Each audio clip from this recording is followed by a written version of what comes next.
them playing a positive role, but we cannot expect that. We cannot expect the Americans to say the truth. They're always accusing us.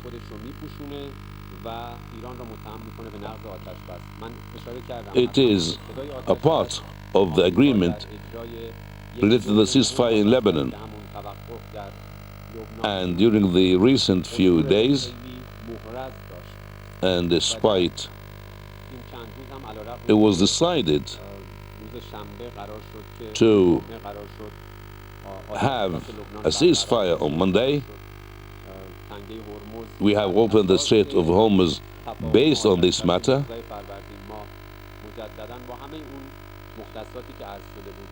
and the aim and the goal is to guarantee the safe passage through the Strait of Hormuz. But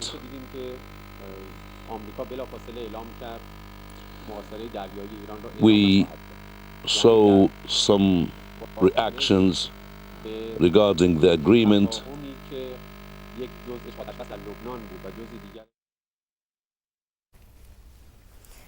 अभी आपको बताएं कि इस वक्त ईरानी वज़ारत ख़ारजा तर्जुमान इस्माइल बकाई इस वक्त news conference कर रहे थे। उन्होंने कहा कि ईरान अपने मुफादात का तहफ़्फ़ुज़ जारी रखेगा। ईरान का अब तक मुज़ाकरात के दूसरे दौर में शिरकत का कोई इरादा नहीं है। इस्माइल बकाई की जानिब से ये कहा गया। Law and reopen the Strait of Hormuz. Is that true?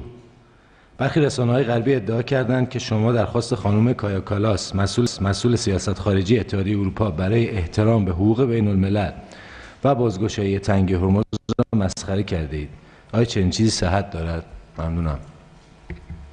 ادبیات ما ادبیات مسخره کردن نیست. ادبیات ما خیلی جدی و مستدل هست. اون چیزی که ما برجسته کردیم در واکنش به درخواست مسئول سیاست خارجی اتحادیه اروپا از ایران برای رعایت حقوق بین الملل و بازگشایی تنگه هرمز جلب توجه اونها بود.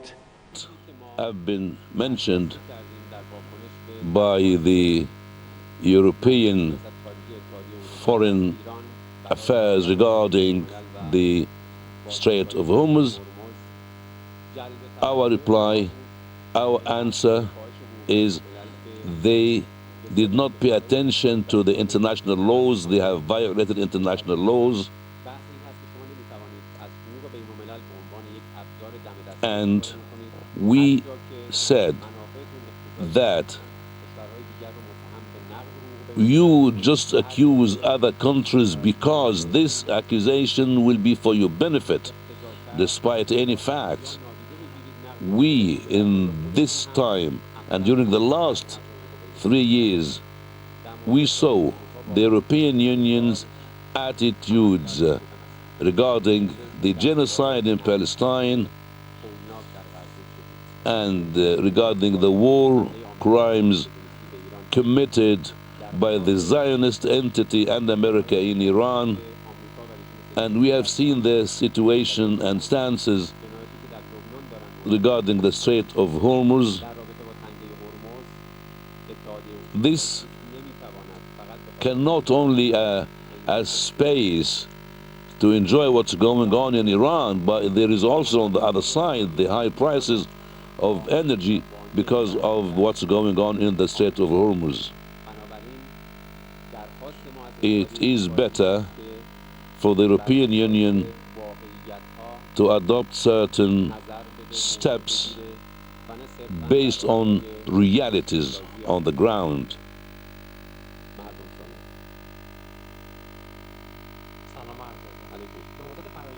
We have seen an increase in the diplomatic moves in China and Moscow. How can you evaluate these diplomatic moves when it comes to the relationship? Being members in the Security Council, they have spoke before, and the only guarantor for peace is the Iranian people. This is number one reality. All countries have certain responsibilities regarding what they have pledged to, and there are the human rights and there are the permanent seats in the Security Council who have big responsibilities regarding Russia and China and their responsible moves regarding the draft resolution that was completely against peace and reality. We thank Russia and we thank China for the move. We are on ongoing contact with China and Russia in this regard, and we believe that end of the day, everything must be for the sake of the international community. America and the Zionist entity are violating the international laws, and there are so many consequences that will follow. We need the international community to talk to them, and we need this to be seen in the Security Council, and all the international organizations and local organizations, regional organizations must have a role to play in this connection.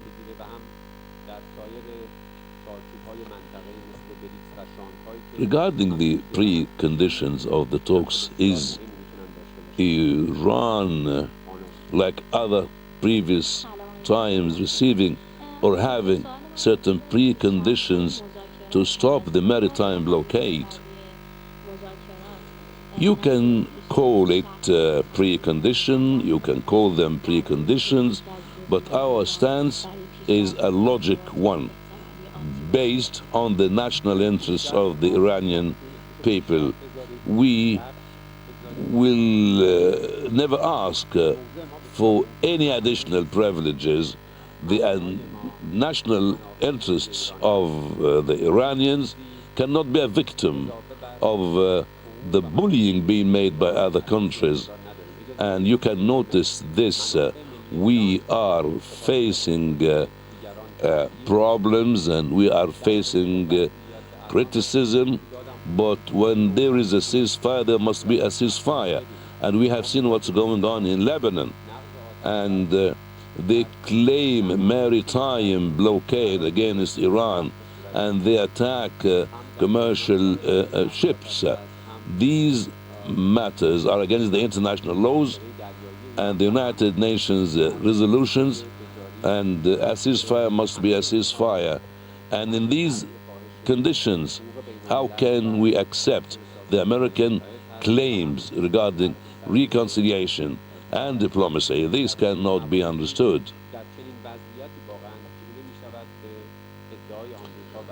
They raise a session that will include foreign ministers of Pakistan, Egypt, Saudi Arabia, and in this session people will talk regarding the Strait of Hormuz and bringing back stability to the region.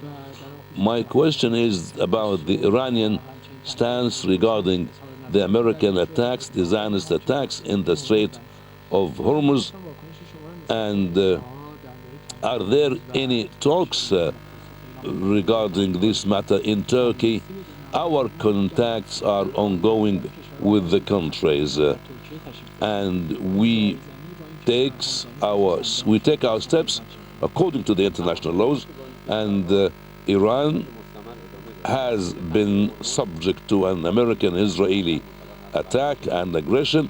America has used the military bases on the other side and against the Strait of Hormuz in order to cement their aggression against Iran.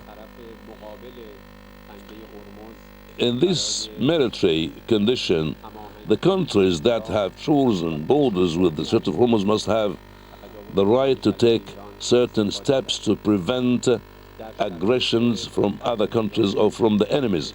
We have to see that the Strait of Hormuz, most of the Strait of Hormuz is in the territorial waters of Iran. That's why we need to make sure that our national interests are safeguarded. It is a defensive procedure.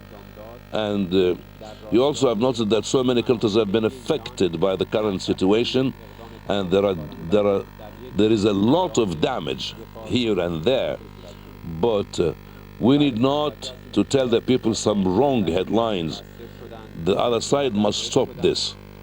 And those perpetrators are America,